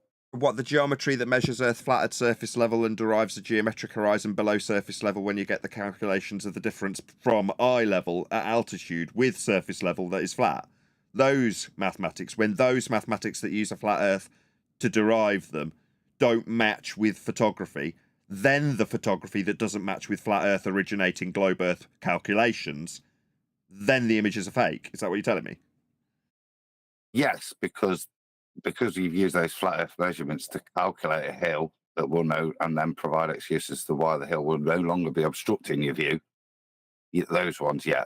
Because of those issues, then we have to question the photography in this case. It has to be fake. That is the standard anti-flat Earth rhetoric. The first thing they do, Eddie, is to go to the authenticity. And as you've highlighted there correctly, wow, that's a really weak argument because we can all just go to the beach and replicate these things. But they'll have you in circles for a bit trying to prove that it's fake. Just realised something. Do you remember a couple of weeks? Do you remember a couple of weeks ago? I said that Eddie Bravo would text me. What did I tell you? He texted me about. He said, "Would you be willing to debate Professor Dave Explains YouTube channel?" And I said, my reply was, "I've already asked him," and he said no. That was a couple of weeks ago when this came out, so that's presumably why he texted me. He's been discussing the subject. He's obviously given me a quick plug, and then gone, "Oh, that would have been a much better debate if Nathan had been debating Dave." And then he's texted me, "Why aren't you debating Dave instead of Witit?" And I've gone, "I've already asked him," and he said no. He's gone, "Oh, bummer." Okay, that's just making a lot more sense now to me with the timeline of things that have occurred recently. Oh, just go get that powerful scope and we'll go do it. Like, what are you fucking talking about? Even okay, so we're on a ball. There's got to be some kind of curvature formula, and the curvature formula. Yeah, I mean, I'm not going to knock you for this because it's only something we've been discussing in the last 6-7 months. But you're starting with the position that if we're on a ball, you're kind of begging the question on their behalf. And our suggestion at this stage, because it's new, it is a suggestion, is that you start on the front foot forward rather. You start by declaring Earth is flat because that's how it's measured, rather than the old school, old guard, attempted, I'll put that into quotes, debunking of a globe. Well, what we now know in 2024 is that the globe only worked as well as it did because of its origination in flat Earth measurements that can be back-engineered into those angles off a plane when you measure the stars. If you start with that as your beginning point, derive circles of equal elevation from Polaris, you can effectively, in simplistic terms, wrap those circles around a ball. There is a lot more to it. Kepler and Huygens and Haversine and lots of other things go into that deception. But that is the long and short of what you're describing. So therefore, it takes the opponent to deny that base measurement. But it's the only reason the globe functions and works as well as it does. Now, when it does fail, for whatever phenomena that isn't Earth curve that they haven't accounted for when they say we're going to see a hill in the way, they want to decry the actual images as we've just discussed with Prof. Dave. But don't start with this. Eddie doesn't realize there's new rules of engagement. Nearly there. But just don't start with this. Start with Earth is measured flat, not if we were on a ball, because that leaves the audience, in the mind's eye of the audience, that's the starting default position, like we see too far, because Earth curve's getting in the way. If we're on a ball, okay, so let's picture us on a ball then. Well, we're in a position now where we can be on the front foot, we can be proactive. Boxing analogy or fighting analogy, moving forward literally on the front foot. in your opponent's face. Jab and jab and jab and jab and jab and then haymaker. That's us now.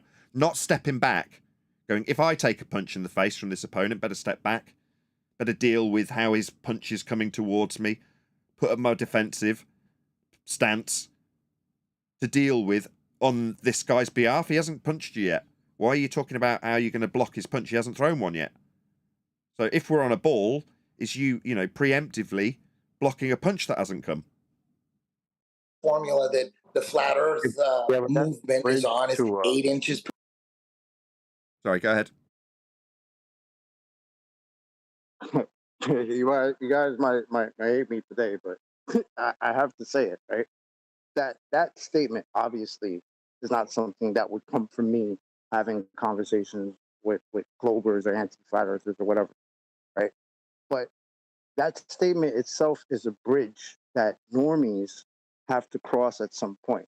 I understand Eddie's not a normie, but he's kind of in the normie world as far as this, right? Trying to bring light to this subject, right? Now, what I'm saying is that there is a place, or there's a position that normal Globers or just normies have where they have to cross. It goes from, well, there should be this I don't know, 1,000-foot wall of water here, right? Or it should have some sort of curvature here, to a place where, well, no, it's not there. And they realize that, right? But again, there's levels to this, man. You can't expect everyone out the gate to be like FED out the gate. We've been doing this for a long time. That bridge needs to be crossed. Okay, we can do this 5 more times, but I'm going to read out a couple of super chats. Excellent show, says Sensual Goat. Had a great laugh. Thanks, Obama. I don't really know what the Obama reference is, but thank you for the super chat. Also, Mike808. I beg of you not to reference or analogize fighting if you ever speak to Eddie. There is not 1 ounce of him that is thinking about that when on this topic. Now, I could be reading that 1 or 2 ways, Mike808. Thank you for the super chat, first and foremost. One is to say that my absolutely appalling knowledge of fighting is so bad that it would make someone who is knowledgeable in fighting cringe if I ever drew an analogy that uses fighting. And I'd probably agree with you. It makes me cringe while I'm doing it. But I'm not doing it because I want to seem like I've got some sort of magical understanding of fighting. I haven't. I've got a very, very basic understanding, as you can tell. But that's sometimes enough to get a message across, to put it into a context where this is a fight. I know Chocolate wants to brace against that and describe him as a normie. And I'm going to take that away and put it into much more general terms and just say it is a debate. That's why my show is called Flat Earth Debate. We talk about the debate being over and how Earth's measured flat here. So how does that make sense? Well, because it is a debate. It's a fight. So then I can take it straight to those analogies. Crap though they may be. Yeah? I'm talking about haymakers and jumping off ropes. Right? I'm sure he's offended by how crap my analogies are, right? I'm sure I could do better if I knew a bit about fighting. Everyone understands a bloody nose, don't they? Yeah? And that's what we're talking about here. You're talking about stuff that you haven't got any validity for, that has no reference to the actual nature of Earth in terms of an aspect, how it could be measured, versus a shape that we've reified from those measurements. It has no bearing. It's just you letting your arms flop for no reason. Yeah? And when somebody who's an intellectual comes along and asks a couple of key questions, yeah, Eddie's already given us what he'd give in reply. Well, I don't really know. Bye-bye credibility. Yeah?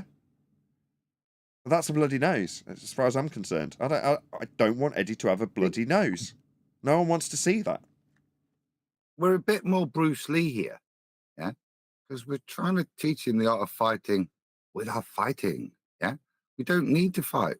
All we have to do is state facts.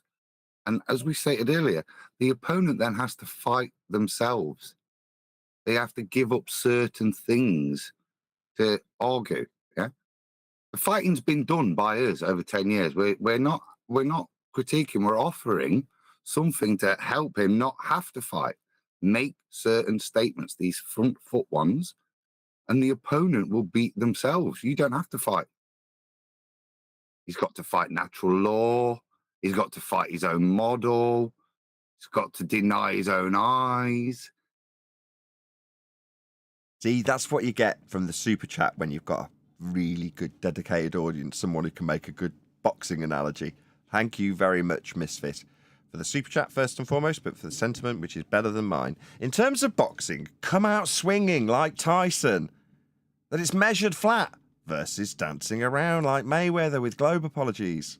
And then he's got a set of guns that are like Eli's, only white. Excellent super chat. Perfect. Thank you so much.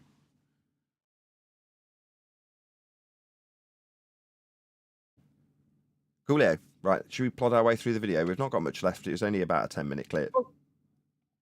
Only not really, just on what I've said. Do you get, you know me, Chocolate, right? I'm not one to stand there slagging somebody. I'm not.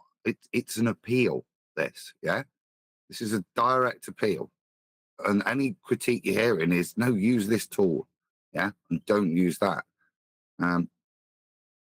These what we're guys doing, are right, out. is there must be an analogy where somebody's clearly a talented fighter, but they're just being managed badly and their trainer's not very good. And they're leaving themselves open to wide mistakes that are glaring to any other half-decent trainer. And while they're getting battered, this isn't the circumstance, he's not getting battered, but just in my analogy, somebody else sneaks up to the edge of the ring and just has a subtle word with him. Or when he's leaving the arena, they go, look, man, you're good. Why are you mucking around in this crap dojo? You know, there are a ton of people who want to train you to absolutely annihilate the opponents. And you're dancing around and getting your ass kicked. What are you doing? There must be analogies like that in boxing where people take on new trainers. There's got to be someone out there that knows a good analogy I can put this into by comparison. I'll leave it with you. Talking to the audience. Per mile square. And that seems to be correct, right? And even if it was off, all right, even if it was off, let's just say that curvature formula is off 8 inches per mile square. Like the first mile, there's 8 inches of curvature. And then the second mile is 64, 8 inches per mile square, right? And then so on and so on. So let's just say it was off. Let's just say, because based on that curvature formula, at 100 miles in the ocean, there should be like 6,000 feet of curvature of water. So you shouldn't be able to see anything that's shorter than 6,000 feet, right? But let's just say it was off. Let's say it was way off. And let's say there's it's not 6,000 feet of curvature. It's 1,000 feet of curvature. You still shouldn't be able to see the fucking a ship 100 miles away. Okay, cool. So because he's got a good grasp on this example, it means I can break down the magic trick for him because I don't have to explain the example itself because he's obviously got in his mind how that breaks down. Good.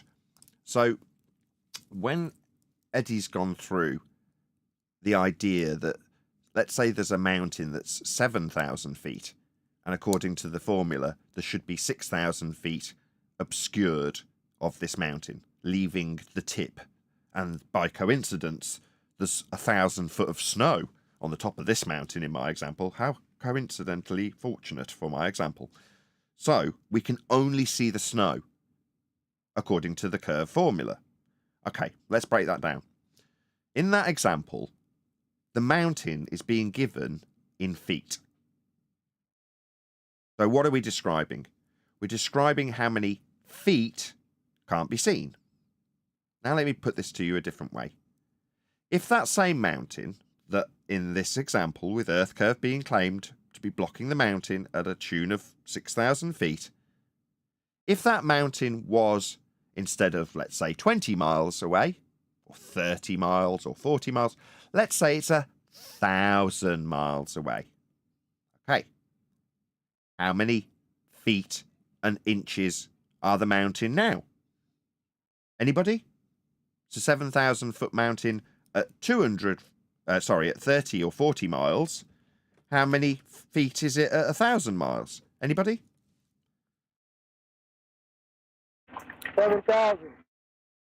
Yeah, I don't have my how much shit shrinks ometer on me. I'll ask the question again, just pay attention. This mountain is 7,000 feet 7,000. tall, and we are viewing it and looking at it and assessing it in Earth curve maths 30 miles away. So 7,000 Apologies. foot mountain. Don't rumpus it. Nobody answered. I'm repeating it. I did. I didn't hear you. Mike buggered up. Go ahead. Sorry, Chocolate.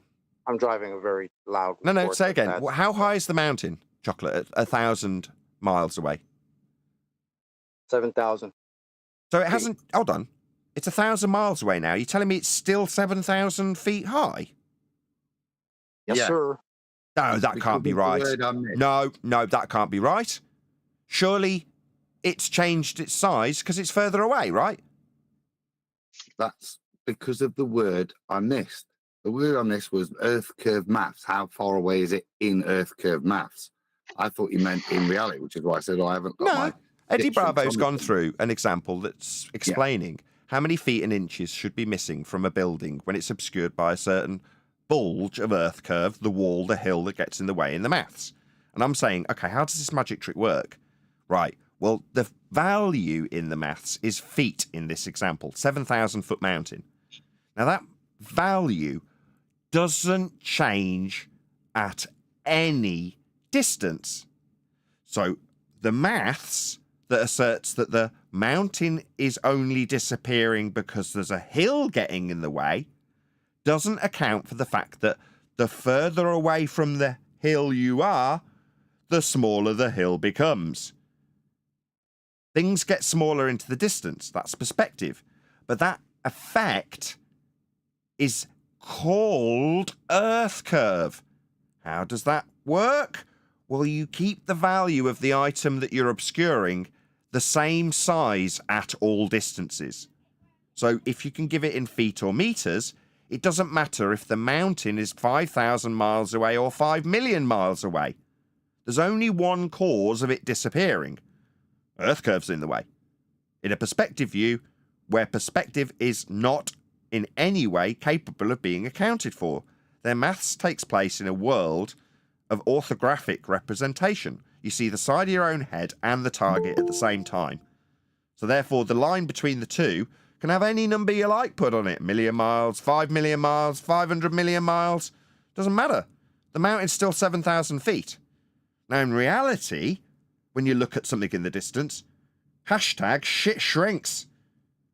Things get smaller into the distance. But if you can ignore that, you can take a differential from surface level, that's a flat plane, and calculate how much obscurity you will receive based on angular calculations. That's the difference based on a dip angle.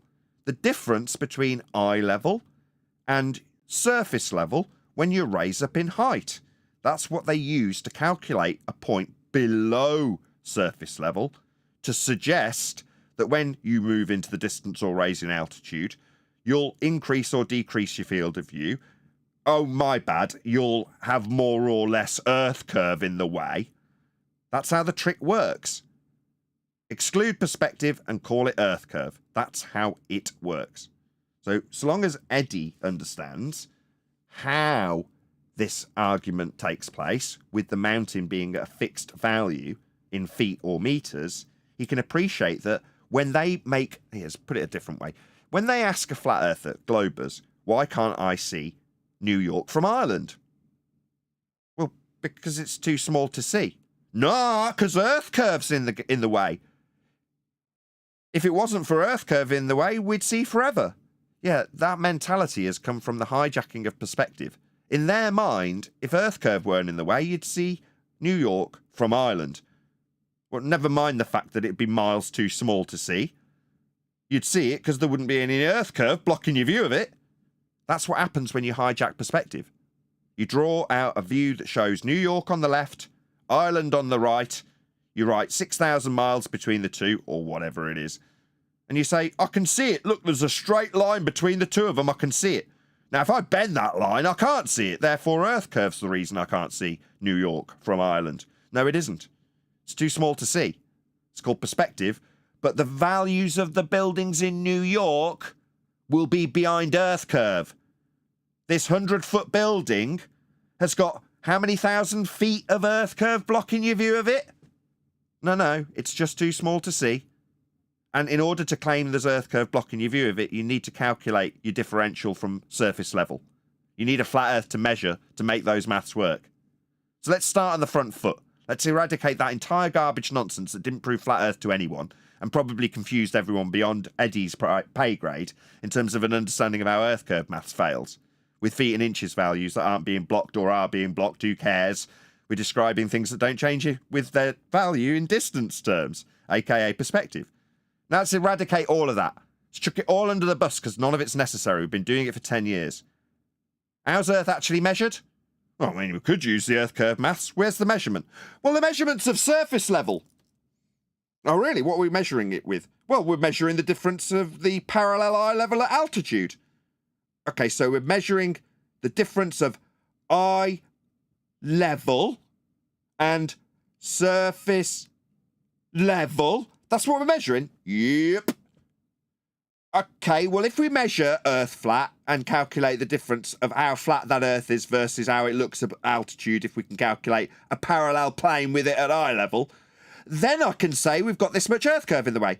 I'm pretty sure you've just measured a flat Earth to make this how much Earth curve's in the way claim. You just measured Earth flat, their surface level. You just measured it. Let's just say that's not being measured then. Okay? Well, if you relinquish the measurement, you've got nothing to base your claim of Earth curve on. So you fundamentally fail in making this claim then. It's the end of your claim. You're not measuring anything then. Well, let's say we are measuring it. Well, then you're measuring a flat Earth. Welcome to flat Earth. Well, let's say it's not the ground. Well, then you're not proving anything about the ground. End of your claim. Well, let's say it is the ground. Well, you've just measured it flat, so welcome to flat Earth. Notice how this guy's punching himself in the face or staying on the canvas. Yeah? Because your claim of Earth curve starts with a flat Earth measurement. If I point that out first, every single attempt to get it from the canvas and talk about how Earth is curving away from us and feet and inches values that don't change with distance will be obscured by a geometric sphere edge below surface level. Now, we'll need surface level for that claim. And I'm just going to stick with that because that's the end of the argument. That's how we measure Earth. Earth is measured flat. This dojo kills people. We have to warn people who come into this dojo that if you understand how this is working, you're going to be decapitating people. It's very dangerous leaving this dojo. And we're watching you leave fights in defeat. No, we can't stand that. You're a good guy. You don't need this, Eddie. Yeah, you need better training. You still said, even if it was off. So explain that. We're on a ball, there should be curve. Where's the fucking curve? Where is that? It's measured flat with surface level. I mean, to answer that question, it's been asked for about 10 years, but I can answer it. Where's the curve? There isn't any. We measure Earth flat. To derive curve, calculate curve, infer curve, we measure Earth flat to derive it. Where's the curve? It's in Earth curve maths. You get it from measuring Earth flat. That's where the curve is. It's in the maths. It's not on Earth. You'd need a flat Earth to claim that you've got Earth curve in the maths. That's where it is. It's only in the maths. In the dojo here, we've had our opponents say that. That was a quote. Earth curve only exists in the maths, end quote, the rumpus. That's because it's a fact. Now, your cohorts haven't told you this, Eddie. You've been hanging around with the bad crowd that don't know how to fight. And they haven't told you that. But Earth curve, where is it? It only exists in the maths, end quote. Globe believer. Technically, the quote, no curve. the geometric horizon only exists in the math. The geometric horizon, my bad, I said Earth curve.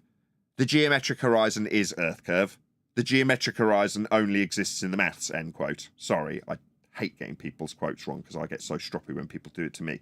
Well, Yeah, but that's our quote. That's a great nuance that Eddie should focus on. If you can, first of all, get them to recognize in their claim that the horizon A is geometric and B, geometric commensurate to the leading edge of their ball, they'll then continue to punch themselves in the face. You haven't had to do it, just get them to their claim. And once you've got them, you introduce them to a lovely black swan. They'll keep there. And this is where that we were saying they have to punch themselves in the face because of their claim and reality. Shout out to the price of Adam. He says, measured flat, calculated imaginary geometry curve. I paraphrase that. He says, measured flat, calculate imaginary curve.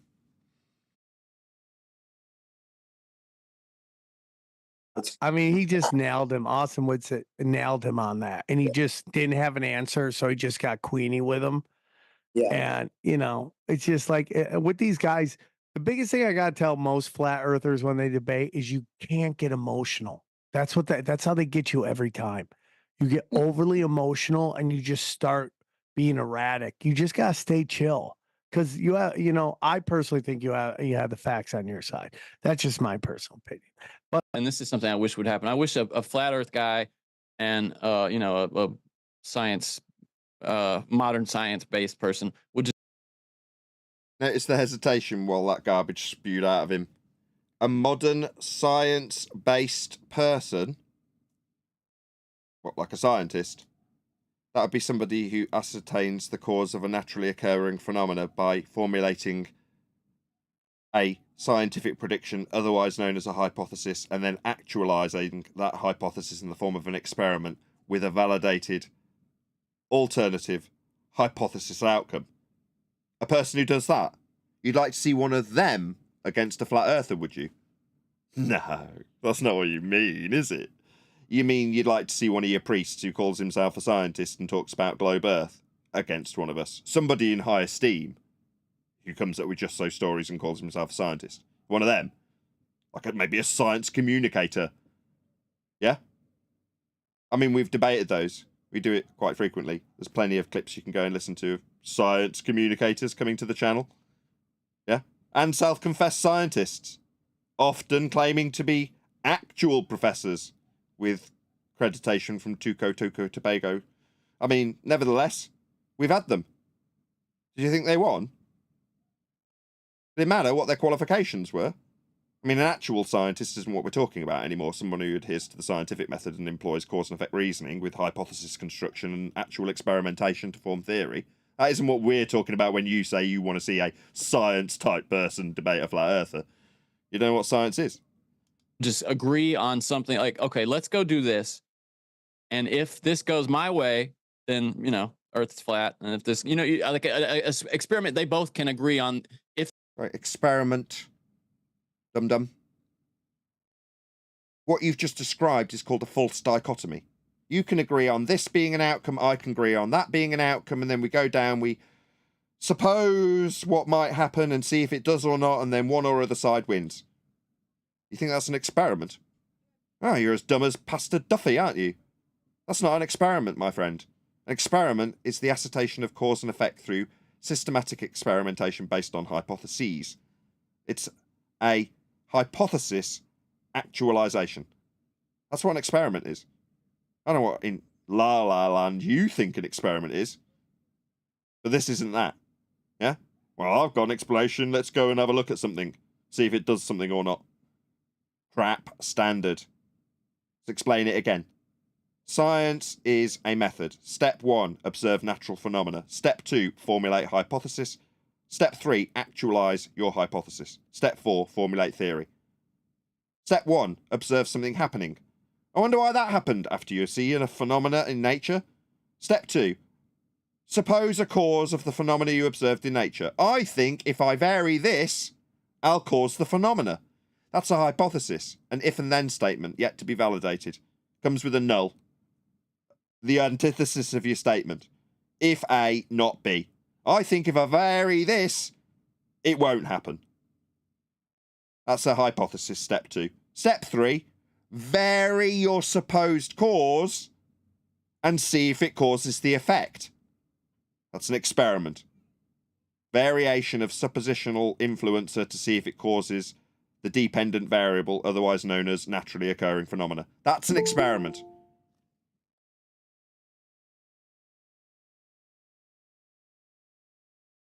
If the result goes a certain way, it would indicate this about the nature of where we live. No. If you cause the effect you observed in nature, you validate your alternative hypothesis. You don't know what science is. And then go out and do that. I wish there was more of that. Yeah, You wish there was more of what? False dichotomies?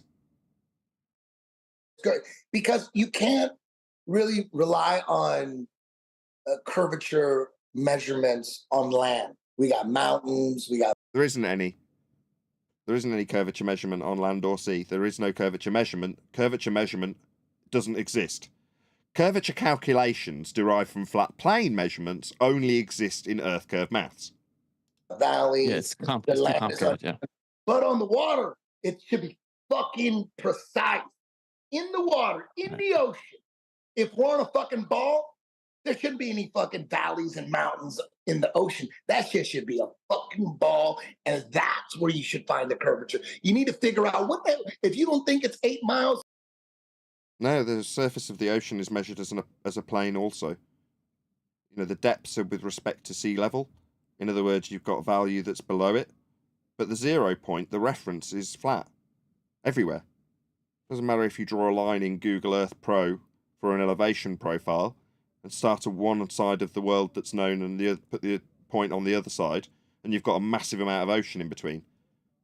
You can run your line along it and it'll tell you how much it deviates from a 0 point. That's a flat Earth. That's how elevation's described. That's how it's measured. Earth is measured flat.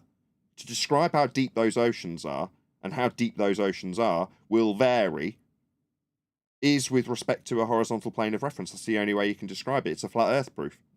Saying that you should find the curvature under the sea. Under the sea. No, that's also measured flat. Per 8 inches per mile square, then what is it? And then let's figure it out.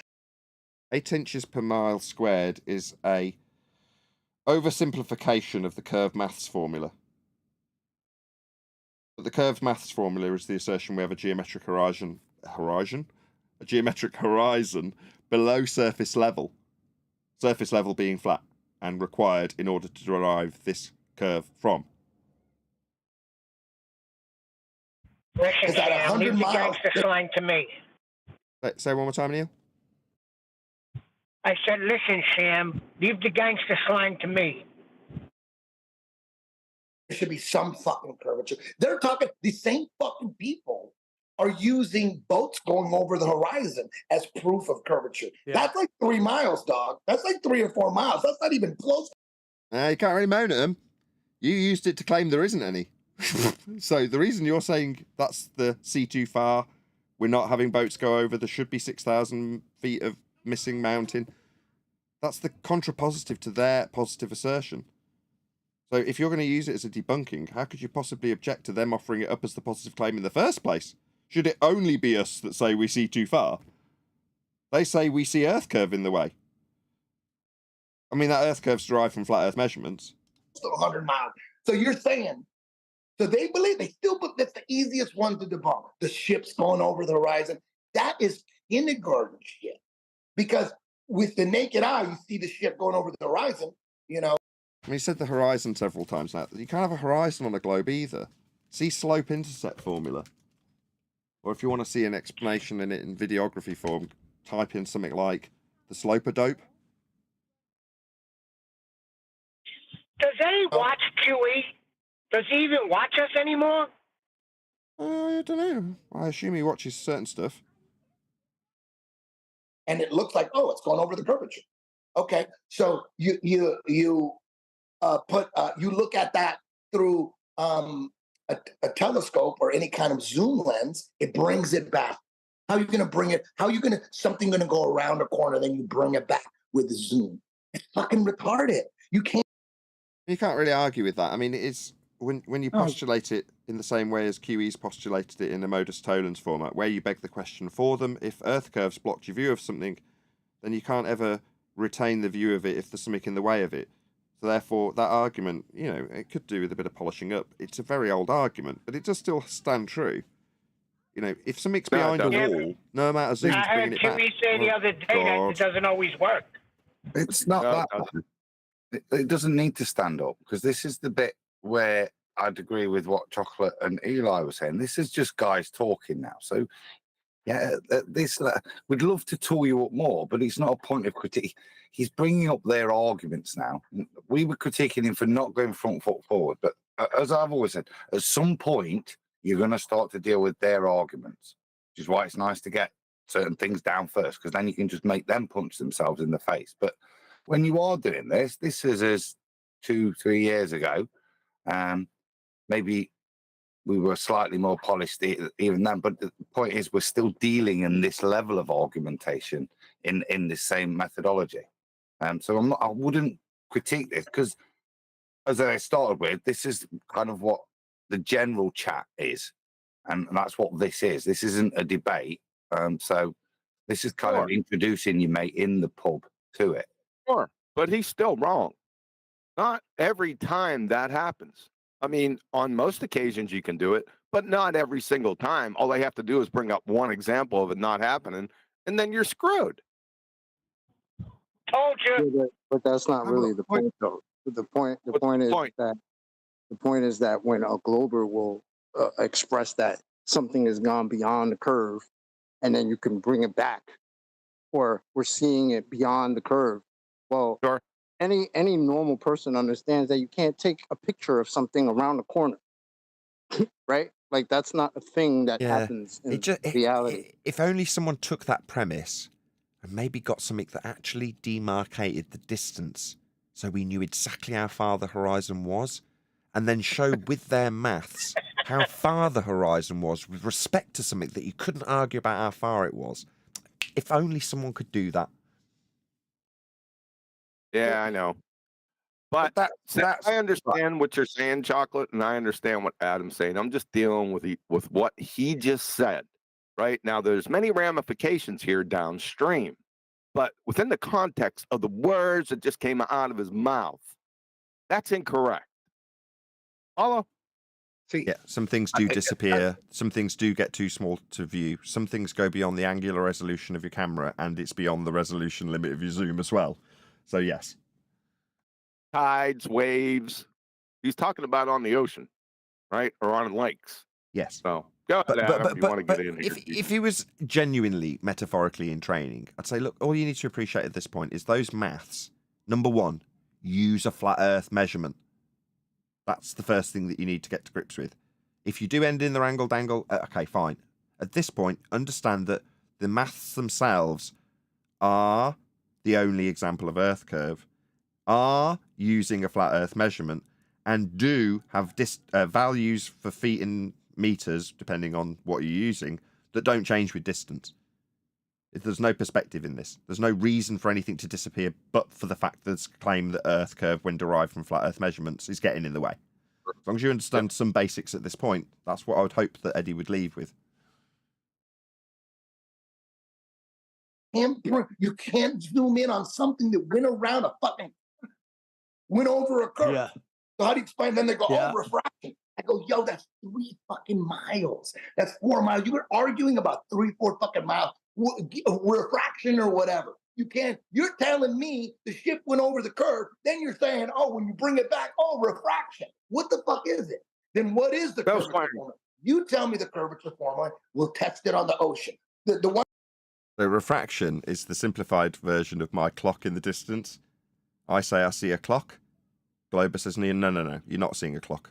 It's refraction. In this case, although he hasn't explicitly stated that, the reason he's got that one-word rebuttal is because of the black swan, the argument that I was sarcastically pointing out in terms of the oil rigs and their set distance and the ability to say exactly how far the horizon is beyond.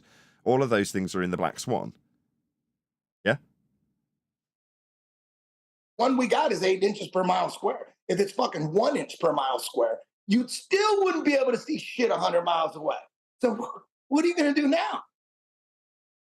It's crazy, dude. Just common sense. And it's just like, it's just so many people. They're talking about this with archaeology. So that's the end of the clip. Yeah. So, just before you do, hold that thought, please. Okay, so as is always the case, this more than ever, because it's a friendly, it's Tinfoilhat Clips, which is a new channel. So please let Tinfoilhat Clips know at Nathan Oakley 1980 sent me. And hopefully that'll help that new YouTube channel in the YouTube algorithmic love. It's nice to be able to actually make a genuine difference to a brand new channel, because Tinfoilhat podcast is far bigger than Flat Earth Debate, I'm perfectly honest. But by the same token, in this instance, his new channel isn't. So we can actually genuinely make an impact, which is why I said at the beginning, look, there's a good chance that they might actually listen to this response, because there's going to be a bit of growth, hopefully, for, percentage-wise, their tiny little channel that they've just started. I'm sure it'll massively outstrip even Flat Earth Debate as a clips channel very quickly. But right here, right now, you as an audience member can actually make a difference to that channel and hopefully to this channel if they ever return the love and put a link to Flat Earth Debate when they talk about what we've talked about today. If they were to do so, I'd hope they'd put a link to our video like we're putting a link to their video. So go and let Tinfoilhat Clips know at Nathan Oakley 1980 sent me. There is a link whizzing its way by right now in the live stream chat. And just leave a polite comment, subscribe, leave the video a like, explain that we've gone through it with a fine tooth comb and given our critiques, talked about dojos, talked about bloody noses. It's good fun stuff. Encourage them to come and watch. Hopefully they'd share the love back. Hopefully that's enough time for people to actually have done this. I mean that, by the way. If you're watching live, actually click on the link. Don't just think eventually this call to action will run out. Just do it. You know, go and click on it, leave him a comment, leave him a like and subscribe. Tell him I've sent you. Nathan Oakley 1980. That genuinely is enough time for at least one or two of you to have gone and subscribed to Tinfoilhat Clips. Good fun responding to that. I enjoyed that. Did you guys enjoy that? I did. The thing I'd like, I'm alluding to what Chocolate was saying. This was not a debate. This was actually really encouraging from a flat Earth point of view. These guys are here to learn from Eddie about flat Earth. He's the most knowledgeable guy on flat Earth in the room. Yeah, that's encouraging, and that's also part of the frustration, Eddie. Yeah, which is why we're offering to tool you up. And in the same respect to these guys as well, if you're genuine, come over, Nathan Oakley 1980 channel, over to the debates. You'd be welcome. We'd love to have you on and deal with stuff for you. Even if we are starting out with a little bit of anti-bulletproof, we'd love to start you on the right foot so that you do know the Earth is flat. But it struck me as quite a genuine. It certainly wasn't littered with anti-flat earthers butting in, was it? It was not that you probably would dare to Eddie Bravo, but you know what I mean. But to me, I thought that was really positive and shows how the flat Earth message has got out there and how much interest he's gathering. Well, I think the guy with the glasses has got a lot of anti-flat Earth potential in him. And in that respect, if he did toddle along and got involved with the discussion, started to put a few globe claims to us, you know, thinking he's jabbing us and then ends up copping it with a spinning back fist. I can't think of any better metaphors. Anyway, you know, that's a lesson learned. You know, when you are defeated in the ring, even if it's in just a sparring match, the whole point of doing it is to learn. Now, yeah, you're going to catch one here and there. It's a contact sport. But you learn from that, don't you? You catch it in the sparring, in the training session, so that you don't throw the title match. That's the whole point, isn't it? So in this respect, like, yeah, even if they were very staunch anti-flat earthers, I'd say, yeah, come in and taste your own blood for a few minutes. See how you get on in this ring. The thing is, there's only pain and blood, isn't there? Because they don't use the magic word in the dojo. If in this dojo, right, you go, oh, right, I accept that point. I was wrong, right? Suddenly all the pain, the blood disappears instantly and we move on. Also, we've got nice metaphors with the dojo master. I don't know if that's what you call it, right? But QE is basically the dojo master. And there's no quarter given for anything. So yesterday we had Brian, but the other Brian from Discord. And he's just, you know, throwing a few things out, chit-chatting. We're doing what they're being claimed to be doing. Just guys having a chat about flat Earth. Yeah, don't do that around the dojo master. Don't care whose side you're on. QE, this guy's a paying customer. He's been part of the dojo for 3 years. Please don't break his nose. I've already broken it while you were talking to me. The standards are high, right, QE?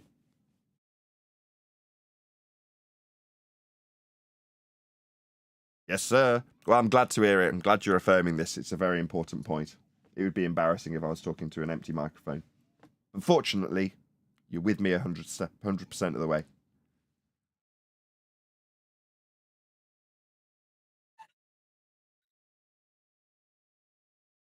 Alrighty then. It's gone. Go on, Adam. I don't want to end it like that in case you do. I mean, like I said, I hope this is taken as an appeal to these guys. All of them, even if you know, you want to come over and have a little spar, that'd be fine. If you've got an argument you want to bring over, I'd encourage you to do so. I mean, I'd look forward to it. What's the phrase? Any more for any more? Go if you think you're hard enough. Yeah, yeah. Any more for any more on this video? So I'm going to be rounding out if you don't. Discord, anybody got any comments?